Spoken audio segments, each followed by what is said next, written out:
Centering things in CSS has been a meme forever. What if you explicitly don't want to center? What if grid and flexbox don't solve your problem? What if you want things to be shifted a little bit? You know, the classic lots of images skewered around your screen thing that everybody loves to showcase on their photo blogs and whatnot. That sucks to make. I know that because I've tried many a time and given up most of them. If you find a library that works, awesome. I'm really happy for you. But we're not here to talk about a library today.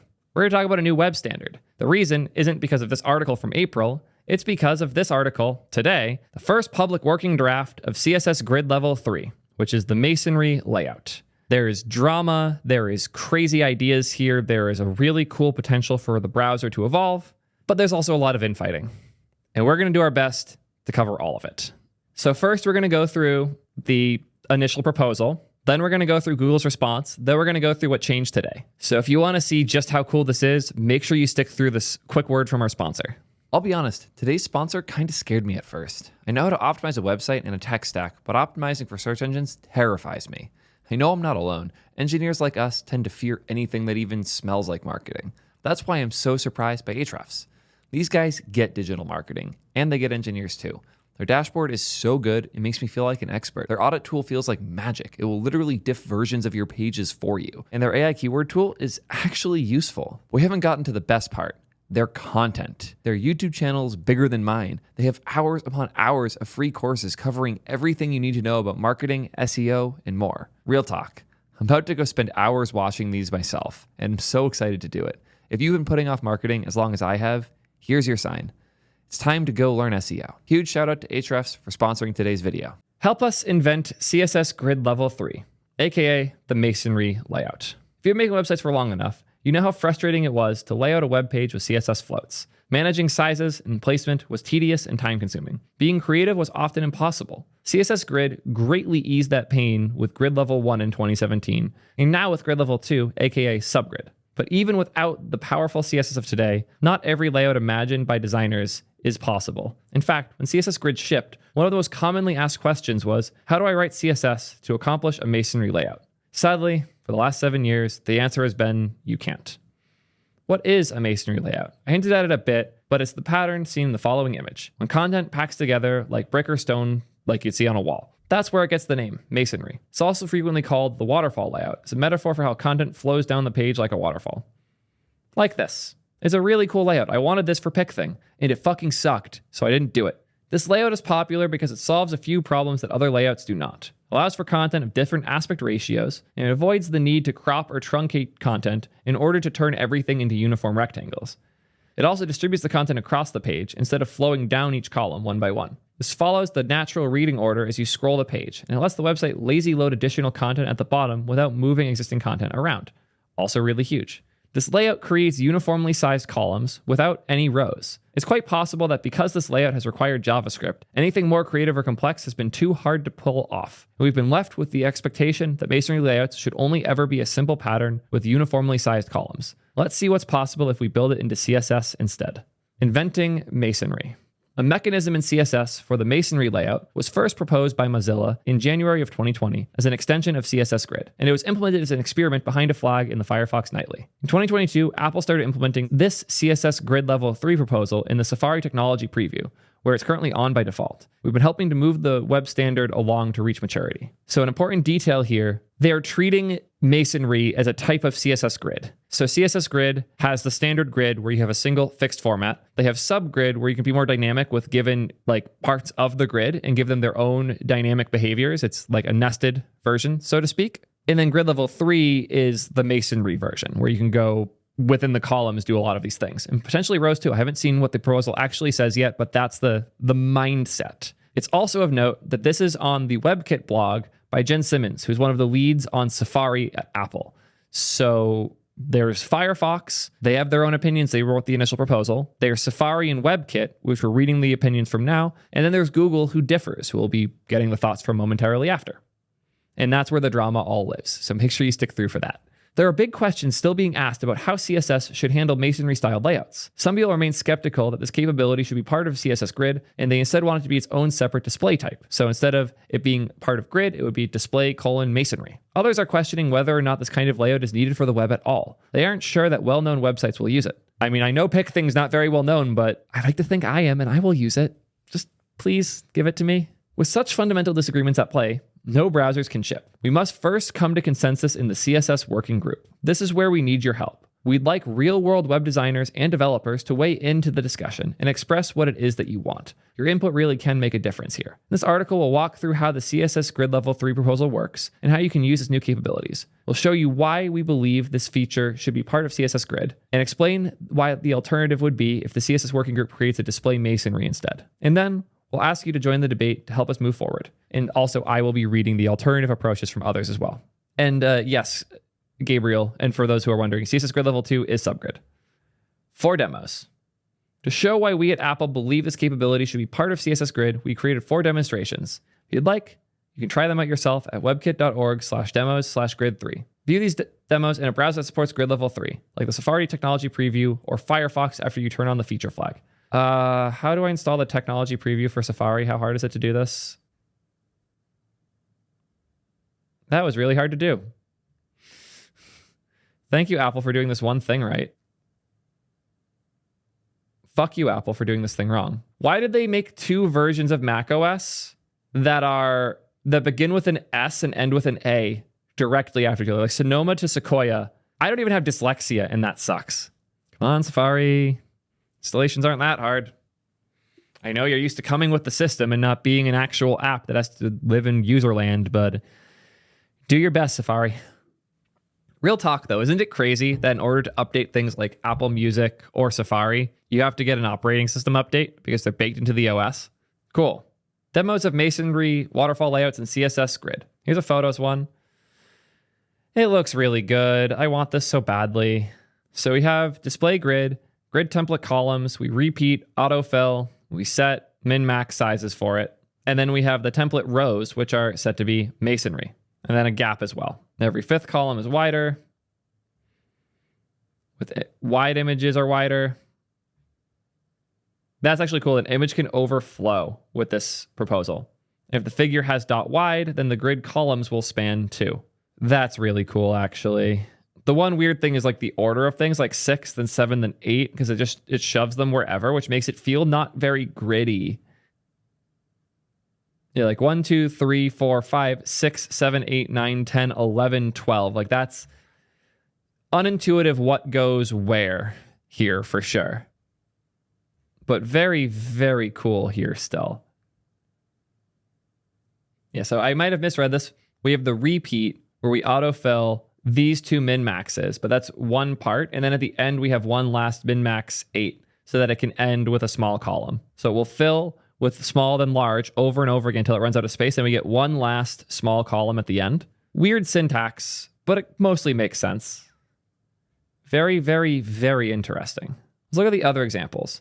Mega menu. Oh, I spent so much time on one of these fucking menus like a week ago. Not a week ago. It's like a month or 2 ago. I hate these menus so much. I didn't even think of these as masonry. Oh, this is the golden use. Fuck. Okay, I'm coming around. If Google's alternative doesn't solve this problem as well, I am on Safari's side. Oh boy. I want this so badly. So bad. You guys have no idea how much pain this would solve me. And for the viewers, I'm going to just show you guys chat quick. Dude, wow. Masonry. Fuck me, I want... Yep, like GG. I want this so badly. You have no idea. Oh, man. I did not just sit here and drool. Let's look at the newspaper example. Okay, that's nice. Having like the 2 blog posts and like the shifting like that, being able to do sub sizes that are different, various sizes of content. You can do the classic layout too. Multi-column. So the problem with standard multi-column is now it's like this content's being spilled up to the top, which sucks. But with masonry, that shit never happens, which is really, really nice. You're winning me over, Apple. I'm seeing the value in other places like this. This is cool. This is actually cool.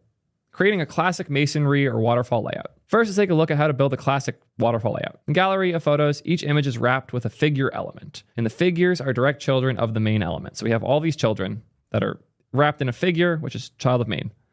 We start by applying display grid to the main element to create the grid container. Then we can define grid template columns however we would like. In this case, let's use grid template columns repeat, autofill, min-max 14, 1. So it makes all of these 14 rem columns for all the available space.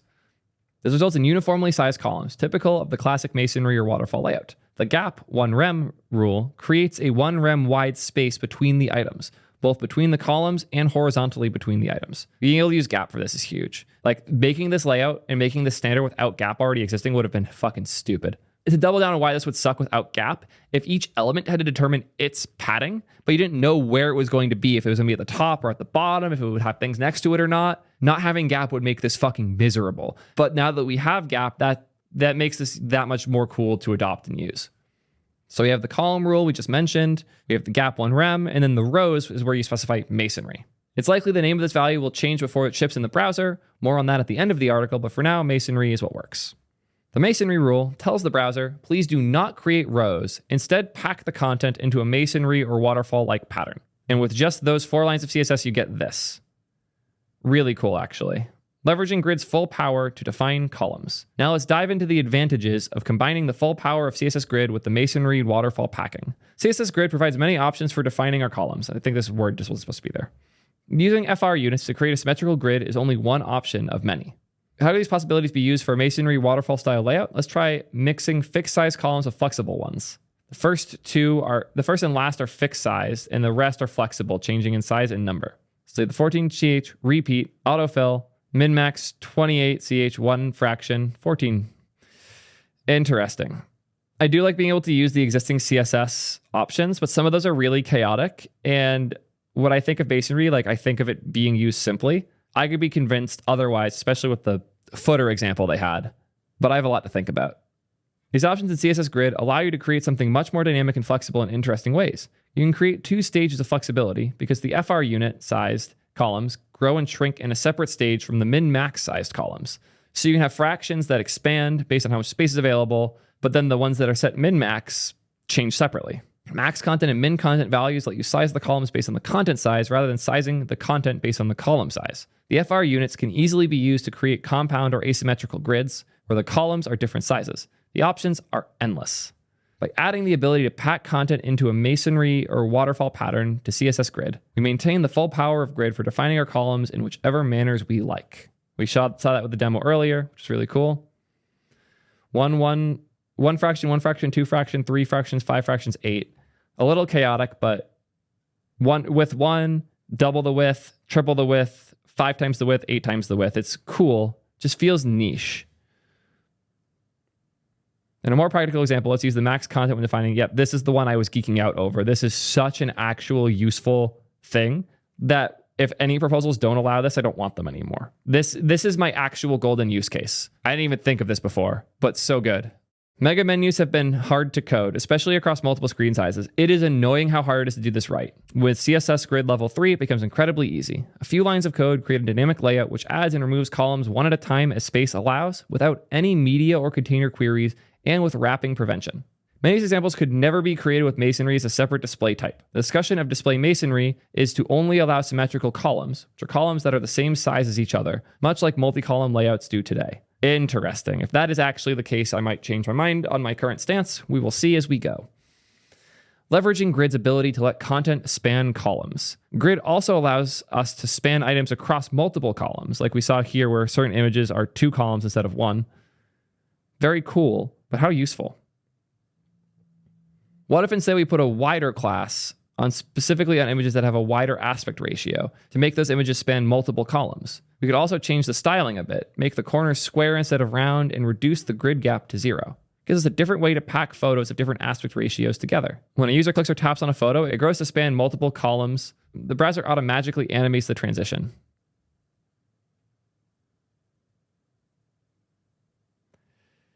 It's a little jank. I see what their goal is here, but I don't love that. Columnar versus modular grids. What happens when we keep experimenting? Let's let go of thinking about masonry and start imagining Grid Level 3 purely as an expansion of Grid. At its core, Grid Level 3 provides mechanisms for turning off rows, and it lets us create a columnar grid, a grid that is made up of columns alone. By contrast, a modular grid is a grid where everything is lined up in both columns and rows. This became popular in the 20th century during the dominance of modernism in graphic design. Grid level 1 is really good at making modular grids. That's what it wants to do. In fact, float-based layouts also encourage the creation of modular grids on the web, since you had to make all of your content the same height to get your floats to clear. Images need to be the same aspect ratio. Text has to be the same length. This is often accomplished on the back end with policies enforced by the content management system, or on the front end by CSS that truncates or crops that content. It's incredibly common for websites to do some variation of this sort of modular grid, laid out here with CSS grid level 1. Very common. It's a simple example. It looks bare with no teaser images. Yeah. What if the layout itself could also provide some vitality and interest? Interesting. A classic masonry or layout waterfall of various lengths of text looks like this, which is already more engaging since the user can read more about each article. That is nice. Not having it to have a fixed preview length, very nice. It's too visually repetitive, but if you use the new grid stuff where different things can be different sizes, that's kind of cool. Now, this otherwise visually boring text starts to look fairly lively. If we were to add images to each of the articles, it'd be even more dynamic. If we mix images and text together, it can look pretty cool, but if you use that with the masonry stuff, yeah, that looks really cool. By adding this new functionality to CSS Grid Level 3, we get the benefit of existing developer tools. You can use the Grid Inspector in Safari today to try out the grid template rows masonry. It is cool that you have all the existing grid tools to see how these things are being laid out like that. Very interesting. The masonry is its own display type and not part of CSS Grid. It will not get the benefit of subgrid. Fair. We can use the power of CSS Grid Level 1 to explicitly place the header into the last two columns, moving it to the top right corner of the page with grid columns -3, -1. So that's this guy. So you have the header stuffed into that corner. And I'm assuming it shifts around as you change the page size. Yeah. That is cool that you can specify a specific place that one has to be at. And I would be curious to see how the masonry solution handles that if it does. With just a few lines of code, we're using the full power of grid levels 1, 2, and 3 to create flexible columns that change in numbers to accommodate the available size without using any media queries or container queries. That part's really cool, not manually specifying at this size do this, at this size do that. Chaos. So where is the debate here? The debate that has been blocking the CSS working group from moving forward is the following. Our hope is that web designers and developers will chime in, post social media, write blog posts, maybe make a YouTube video, but who would do that? Who watches YouTube videos about CSS? Come on. Who would ever do that? Some people, including those of us at Apple, like having masonry be part of CSS Grid. We believe this functionality is a mechanism to expand CSS Grid, allowing it to finally create columnar grids as well as modular grids. We want this functionality to be mixed with all the other features of Grid, including the powerful options for defining a column, track spanning, explicit placement, and subgrid. Other people instead believe masonry should be its own separate display type. At first glance, defining masonry with a new display type might make a lot of sense. You get tidy separation between layout types: block, inline, flexbox, grid, and masonry. The CSS working group has not figured out the syntax for a separate display type here, but perhaps it would be patterned after multi-column layouts. So you have display, columns, or perhaps the syntax would be patterned after grid, but with significant limitations, where only one repeating width is allowed. Interesting. Either way, it's clear that advocates of this option want masonry to be limited to a symmetrical grid where all of the columns are the same size as each other. None of the rest of CSS Grid track sizing capabilities would be allowed. Interesting assertion. I'm excited to see the other opinions. Making masonry a simple and separate layout type would avoid the work necessary to keep grid and masonry working together in combination, both now and in the long term. Doing this would simplify the layout model, making it easier to implement in browsers, reduce the potential for performance traps, and allow for the feature sets of grid and masonry to diverge. Conversely, we believe the effort needed to add this capability to CSS Grid is worth the many benefits to be had. The Grid Level 3 spec has already been written and is implemented in 2 browser engines already. And yes, while making CSS Grid more complex will make it harder to extend in the future, we do believe there's an advantage to having these 2 types of grid layouts intertwined. This way, the CSS working group will always define all new additions for both modular and columnar grids. There won't be something added to display grid that would be left out of display masonry, or vice versa. For example, many developers want CSS Grid Level 4 to provide mechanisms for styling grid areas and grid lines. Perhaps a way to add a background color to a track, or create a rule line in a gap. It'd be great to ensure that it works for both modular and columnar grids from day one. Again, with like the gap thing I was talking about before, if gap was added to flexbox and grid and then added differently to masonry, if not at all, if these came out in a different order, that could have sucked. And having all of those features synchronized is a huge benefit of them being the same feature, but it is also confusing to understand. The other argument made for display masonry is that the masonry is conceptually a fundamentally different layout type from grid. That is the one I was feeling and that I agree with. A masonry layout and a CSS grid feel fundamentally different. The way they showcase it is changing my mind more and more, but I still feels wrong. It's kind of like when I call the runtime for workers the edge runtime, even if it's not running on edge. It feels wrong, but it's also right. So just get over it. So I'm trying to decide, like, do I need to just get over this or not? I'm excited to read Google's takes. As Apple is saying here, they often describe CSS grid as inherently being about lining things up in 2 dimensions. And since masonry only lines things up in 1 dimension, it's not a grid. Some have advocated that masonry is more like a flex box, since both line things up in 1 direction. Yeah, makes sense. So what is a grid? Yeah, this depends on what you actually think grid means. It's a weird question. Grids are an incredibly important aspect of graphic design. They're used to line up text, images, and other content in regular patterns. They help readability and usability by making things predictable. You can trace their usage through thousands of years of history. Kind of crazy to have a masonry layout in the 1400s here. CSS is finally catching up to 1498. Woo! It wasn't until the 20th century that European and American modernists started proposing the idea that proper graphic design grids should line content up in both directions, in rows as well as columns. Gabriel thinks it's dumb that I see masonries and grids as different. Enjoy the spice, you might make it in the vid. Anyways, even today, there's a lot of debate about which type of grid is the best grid or the only legitimate grid. Many designers claim a 12-column grid is the only correct way to design a web page. Thankfully, Bootstrap people aren't that loud anymore. God, that was awful. Remember when we had 3 different sizes for desktop, tablet, and phone and pretended that they were always the same exact aspect ratio? At times, designers have gotten quite religious about their idea of what a proper grid actually looks like. Mark Bolton argued for years that symmetrical column grids are incredibly formulaic and boring. He proposed the use of asymmetrical compound grids in design for the web.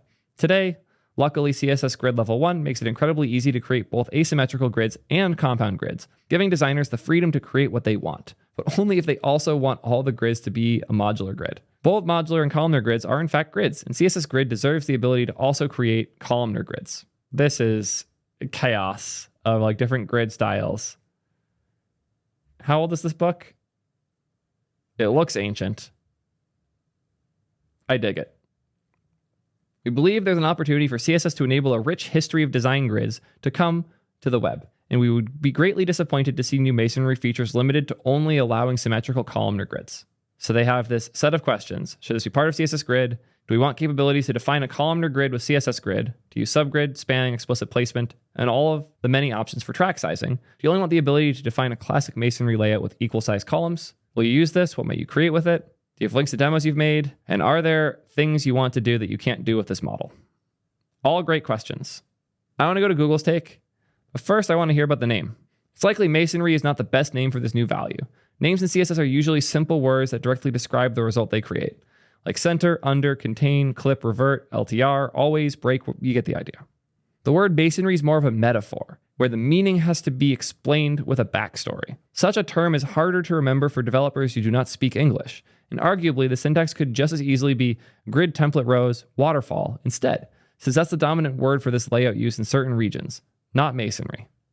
Plus, once you start to write a lot of code using this feature, it's likely you'll come to the realization that we did. This really isn't about the layout used by Pinterest or other similar sites. It's a mechanism for telling the browser, please create a grid, but without any rows. Perhaps the best syntax could be as simple as grid template rows, none, to convey, please do not give me any rows. Sadly, it's too late to use this name because none is the default value for grid template star, and that means please give me only implicit rows, not explicit ones.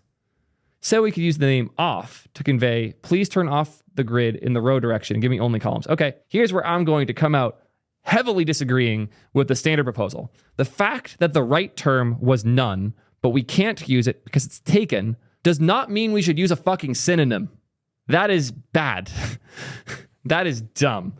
I do not like the fact that none being a taken word with a specific behavior means we should use a word that means the same thing with a different behavior. That is indication that the strategy of using the word that describes things is a bad idea. And we have so many of these in CSS already where there are terms that sound like they describe something that just aren't describing that thing. We should not do that. And this point alone is enough for me to say masonry is probably the right word, simply because the namespace of off and none is already full of bullshit that we shouldn't have to remember the difference between. Masonry is what they have currently implemented. Cool. Google published a response, which we'll read in a second, but I want to start with Adam Argyle's comments because he's deep in the weeds here, also works at Google, has a lot of things to say in all of these, and I'm excited for his thoughts. Here are his points on why he doesn't like grid level 3 as the way to do masonry. Point 1, a masonry layout isn't a grid. There is no shared row lines, only columns. So it has to ignore all sorts of syntax to accommodate this. Syntax we'll have to memorize isn't applicable. Good point. Like there are things that grid supports that would not be there if you were using the masonry version of grid. And you have to know that half the syntax you were writing might just not do anything at that point. That said, the masonry isn't a grid thing, I think Apple has successfully pushed back on that one. Like the term grid is vague enough that it kind of is, and there's enough overlap in the behaviors that I will come around to masonries being a type of grid conceptually if you're using a general enough description of grid. And if a masonry is its own thing, it can pace and grow at its own rate. Subgrid has already added tons of bugs and complexity to grid layouts. Adding masonry in there too makes the combinatorial explosion even greater. Ooh, I've been enjoying throwing conspiracy theories into my videos more, so I'm going to give you guys a fun one. What if Apple's decision here to continue making grid more complex is them subtly trying to make the web a harder to contribute to platform to bridge the gap between native apps and web apps in complexity? It's so much easier to build most UIs in the web that Electron is how most desktop apps are made. The web's standards for building UI are so good and consistent that the platforms that aren't web are copying as much as possible. What if Apple's goal here is to make web development so hard and so confusing that the gap between it and Swift UI isn't as big? What if their strategy here is to make the web hard enough that you might as well just go write it in Swift anyways? I like you guys, chat. You're catching on. You're a genius. This is it. This is so stupid, I believe it. I could back that conspiracy. Tinfoil. What if Google devs just really don't want to implement masonry as part of CSS Grid because it sounds annoying as fuck? This isn't even a conspiracy. That's very likely what's happening. Anyways, Chrome is pro-masonry. We're advocating things that are simpler for both spec writers, site authors, and implementers to make a new layout strategy for masonry instead of appending it to grid. This would mean nothing to unlearn or exceptions to memorize. And yeah, performance is better. That's nice too. Again, the conspiracy, Apple might be pushing us towards native. Is that why that animation was so jank and they just didn't care? Remember the weird animation with things moving around? If you want a good animation, you would just use native. It's becoming pretty common that initial proposals for features get pushed back and refined. The good news is that so far, it's always been a better spec for it. I think some folks are confusing or conflating masonry with both bento and packery, which I believe are 3 separate layout strategies. Dave demonstrates packery awesome here with the great layout mode in the classically rad isotope.js library. Maybe what folks want is for masonry to be capable of all of these. If so, then maybe whatever this new layout method that we're headed towards is, it's tailored for all 3 strategies at once. Masonry, asymmetric, bento, and packery. I don't know what any of those words mean, other than masonry, kind of. I think this is, it fills the space as best as it can. Bento can be done today with grid, right? Packery is pretty specialized. While folks may ask for filling gaps in persistent grid position, I don't think it's worth pursuing as a CSS feature. Oh, look at that. Naman, who I'm sure is in chat right now. Good to see you, man. Packery is masonry. How are they different? Oh, God, I didn't even think about keyboard navigation. Fuck. God, that's going to be painful here. An alternative proposal for CSS masonry, also by Rachel. The Chrome team is keen to see an implementation of masonry type layouts on the web. However, we feel that implementing it as part of the CSS Grid spec as proposed in the recent WebKit post would be a mistake. We also feel that WebKit post argued against a version of masonry that no one was proposing. That was the part that I was getting sus of too. It felt like they were saying, if we do it as display masonry, it'll be missing all these features, but I didn't have any reason to believe that, so I'm happy they called that out immediately. This post aims to explain why we at Chrome have concerns about implementing masonry as part of the grid layout spec and clarify exactly what the alternative proposal enables. In short, the Chrome team is very keen to unblock masonry. We know it's something devs want. Adding masonry to the grid spec is problematic for reasons other than whether you think masonry is a grid or not. and defining masonry outside of the grid spec does not prevent multiple track sizes for masonry, or the use of properties such as alignment or gaps, or any other features used in grid layouts. So, should masonry be part of grid? Chrome team believes that masonry should be a separate layout method defined using display masonry. Later in this post, you can see some examples of what that could look like in code. There are two related reasons why we feel that masonry is better defined outside of grid: the potential of layout performance issues, and the fact that both masonry and grid have features that make sense in one layout method but not the other. Grid and masonry are opposite in terms of how the browser deals with sizing and placement. When a grid is laid out, all items are placed before the layout, and the browser knows exactly what's in each track. This enables the complex intrinsic sizing that's so useful in grid. With masonry, the items are placed as they are laid out, and the browser doesn't know how many are in each track. This isn't a problem with all intrinsic size tracks or all fixed size tracks, but if you mix fixed and intrinsic tracks, there's now a problem. To get around the problem, the browser needs to do a pre-layout step of laying out every item in every possible way just to get the measurements.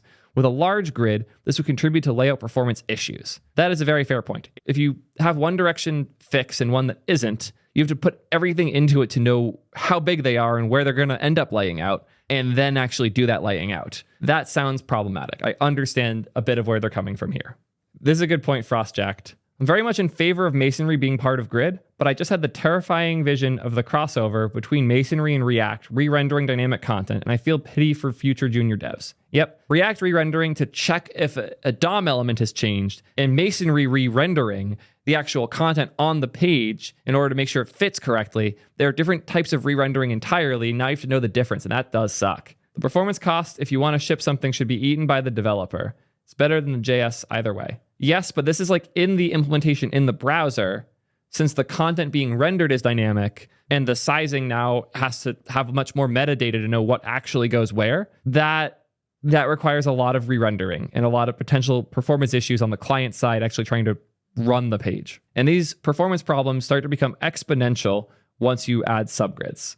Yeah, when you have fixed things with auto as parts, now you have to figure out what auto value works, which is a very common way to use grid. This is how I usually use grid, is not with this, but rows, to do like top nav, bottom nav, and then everything else. CSS Grid 3. Intrinsic track sizing algorithm for masonry can go exponential in complexity. You need to place everything in every possible position. With subgrid, that means the complexity can go roughly exponential, or at least sub-exponential.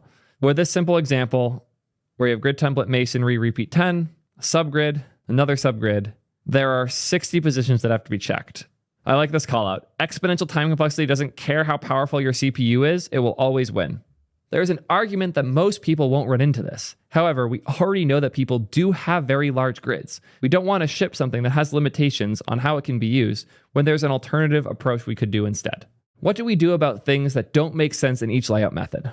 When Flexbox and Grid became part of CSS, developers often felt that they behaved in an inconsistent way. The inconsistency they were experiencing was because of long-held assumptions about how layout worked, based on block layout. Over time, developers have started to get an understanding of formatting contexts. When we switch into a grid or flex formatting context, some things behave differently. For example, you know that when you're in Flexbox, not all of the alignment methods are available, because Flexbox is only one-dimensional. Bundling masonry into grid breaks this clear link between formatting context and availability of things like alignment properties, which are defined in the box alignment spec per formatting context.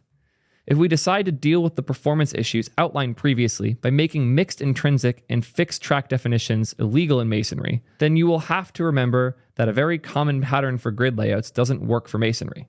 There are also patterns that would make sense in masonry. For example, grid template columns, repeat, autofill, max content, because you don't have cross constraints, but need to remain invalid in grid.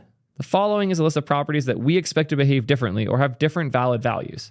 Oh boy, that's... this part's starting to click, where there are things that you would want a masonry to be able to do that just cannot work in a traditional grid.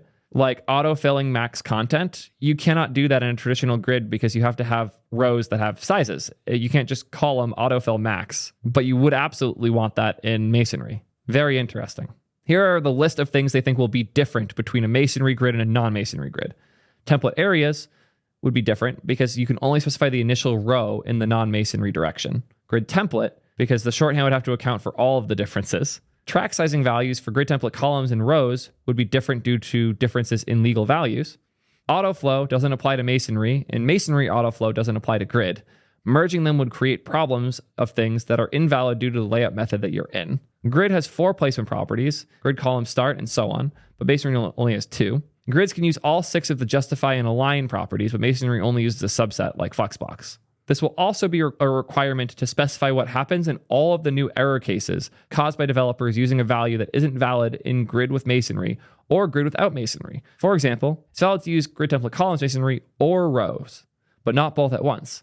What happens if you do both at once? These details have to be specified so that all browsers do the same thing. Very important. I have had so many dumb problems with like sizing an SVG to a percentage working totally fine in Chrome, working weird in Firefox, and making the SVG disappear in Safari. Getting these things consistent is really hard. And with the spec getting this much more complex, the likelihood that it's consistent goes down massively. This all becomes complicated from a specification point of view, now and in the future. We will need to ensure that everything takes into account masonry, and whether it does or does not work in masonry. It's also confusing from the point of view of devs. Why should you need to keep in your head that despite using display grid, that some things don't work on account of using masonry as well? There's a fair point that certain CSS properties can make other ones invalid. That is fair, but the thought that you could invalidate the display type by having a grid like row type is the less cult knowledge we have to use these things properly, the better. And this is a decent enough bit of cult knowledge.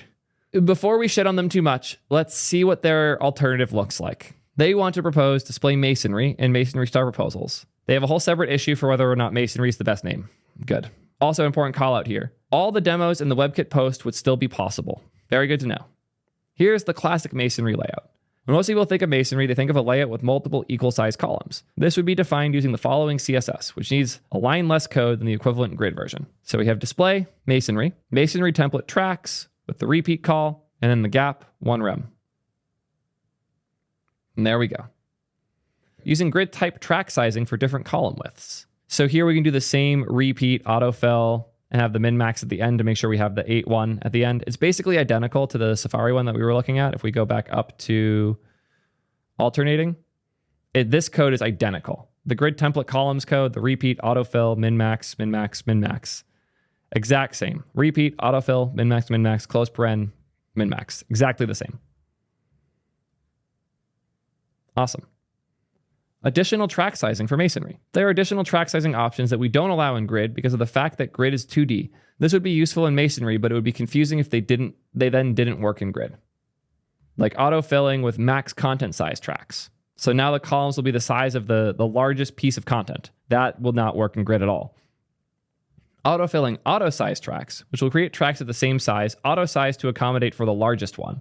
That's really cool. So whatever the largest thing is, all of the columns will now be the same size.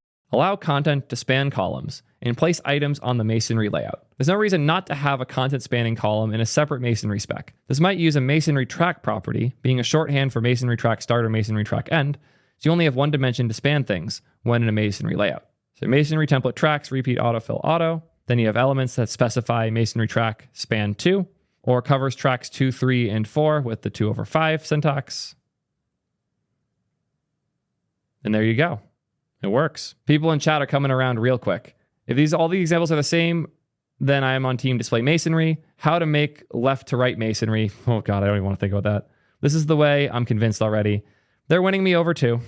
So let's talk about sub-masonry or subgrid adopting masonry tracks. This can be supported with a separate masonry spec. Again, with the proviso that mixed, intrinsic, and fixed size tracks are disallowed. Exactly what that looks like will need to be defined. We see no reason that this wouldn't work.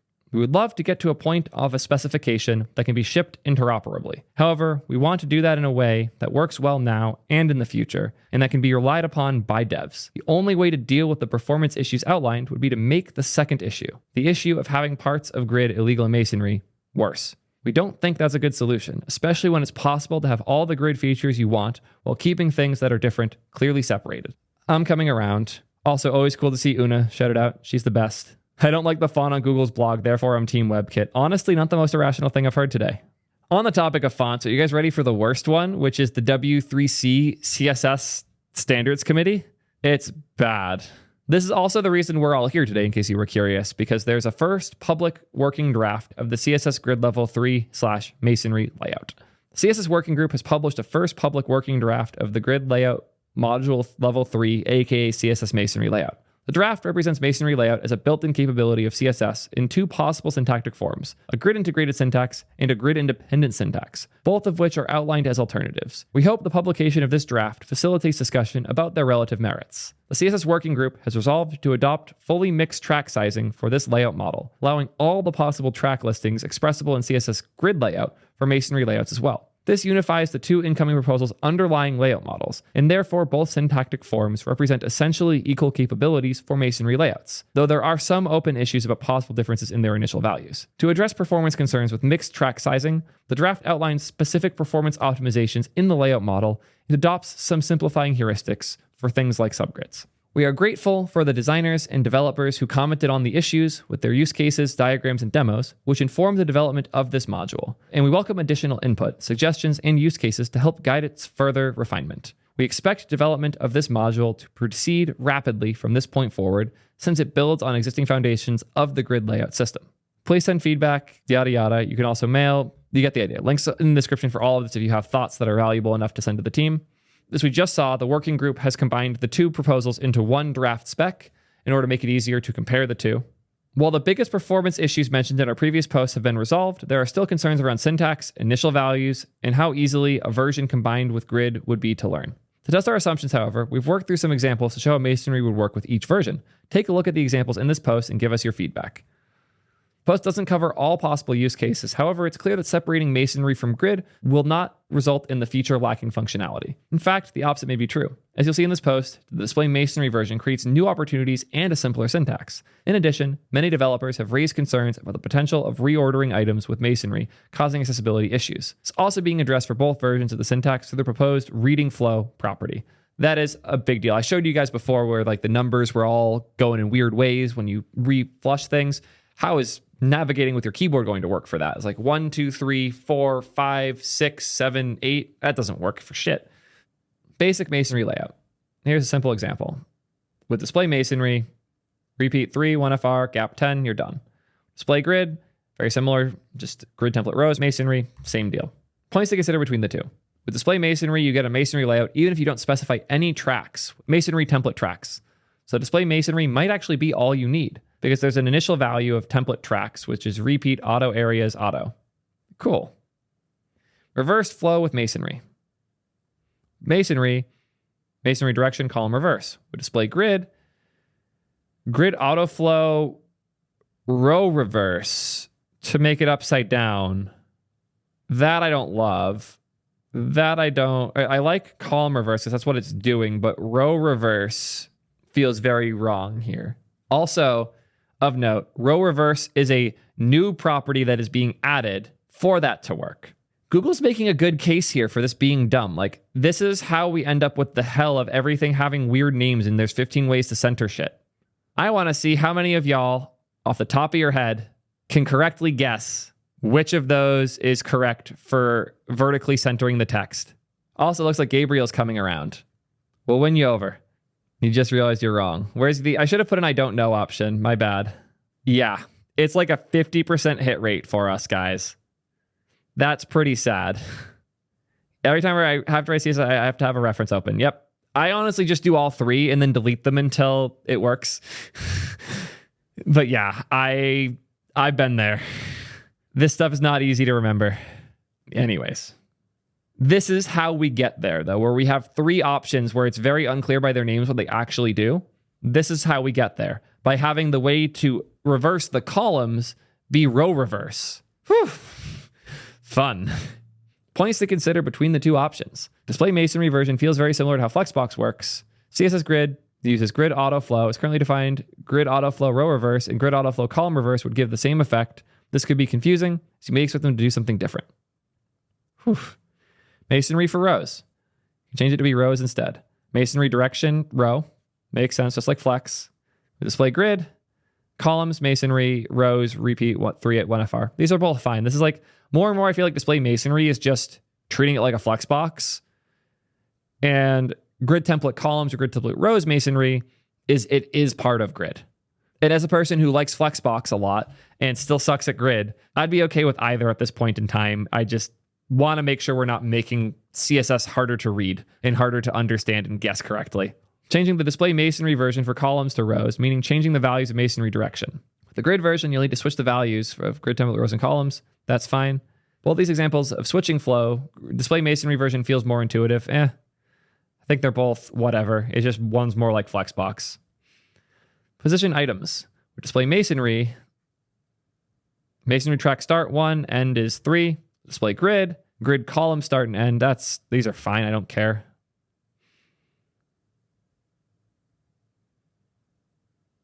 You could also name areas the same way you can with grid. Grid columns A, grid row A, but it's ignored. Whatever. I don't care what the difference here. Display masonry, you can do a masonry template areas. Set the track there. This is exactly the same. I don't care. Another difference. Each row is quoted. Oh, that sucks, actually. The fact that the syntax for columns and rows is different. Okay, that might be the one that pushes me over. That you have to change the area syntax depending on if it's a column or a row. That sucks. That is a really good call out because grid template areas has a different string for each row. So if you're just defining columns, this is fine. But if you want to define rows with names, they'll have to be their own separate strings. That sucks ass. Gabriel, if you're still here, I'm curious if that swings you because that just swung me. This is the one that pushed me over, personally. Yeah, damn fucking right.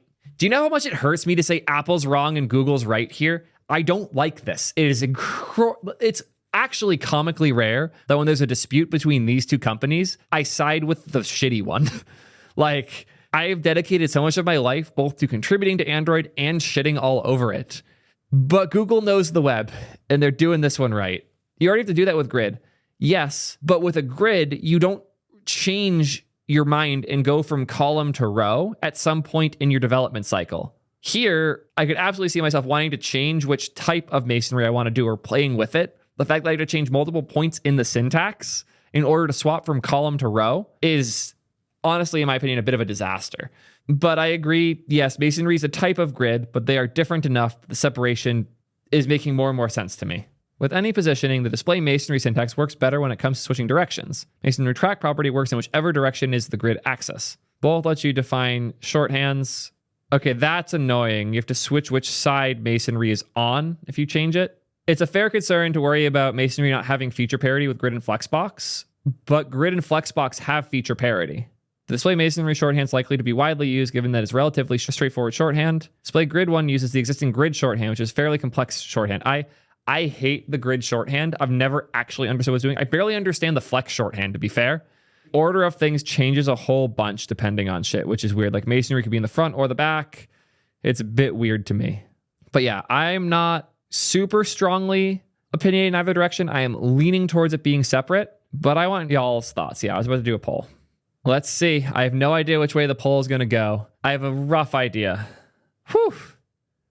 Google with the massive W, 80%. Damn. Let me know if you agree with that poll and how you're feeling about the Google approach versus the Apple approach here. I'm okay with either. I just want this feature now. Let me know what you think. And until next time, peace, nerds.